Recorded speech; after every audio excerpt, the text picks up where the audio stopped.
இயேசுவின் நாமத்தினாலே வாழ்த்துக்கள். இன்றைக்கு யோவான் எழுதின சுவிசேஷம் 4ஆம் அதிகாரம் 24ஆம் வசனத்திலே தேவன் ஆவியா இருக்கிறார், அவரை தொழுது கொள்ளுகிறவர்கள் யாவரும் ஆவியோடும் உண்மையோடும் தொழுது கொள்ள வேண்டும் என்கிற வசனத்தை வாசிக்கிறோம். ஆம், தேவன் ஆவியான தேவன். அவரை எந்த ஒரு கட்டடத்திற்குள்ளாகவோ அல்லது ஏதோ ஒரு இடத்திற்குள்ளாகவோ நாம் உள்ளடக்க முடியாது. ஒன்று. இரண்டாவதாக, நம்முடைய வழிபாடானது ஏதோ ஒன்றை சார்ந்தோ அல்லது ஏதோ ஒரு காரியத்தை ஒரு கட்டடத்தில் நாம் அழகாக நாம் பாடல்களை பாடி நாம் அப்படியாக தேவனை ஆராதித்து அவரை பிரியப்படுத்த நாம் நினைப்பதும் ஒரு விதத்தில் தவறாகும்.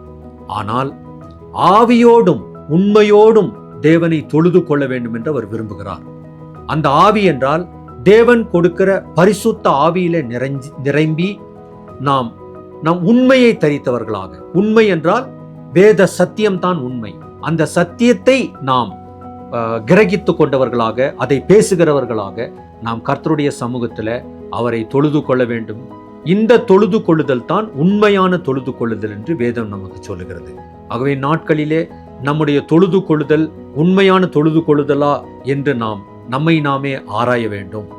நாம் ஆவியோடும் உண்மையோடும் தொழுது கொள்ள கர்த்தருடைய சமூகத்தில் பலத்தை கேட்கும்போது, வழிநடத்துதலை கேட்கும்போது தேவன் அதை நமக்கு செய்து அவரை உண்மையாக தொழுது கொள்ள செய்வார். ஆமேன்.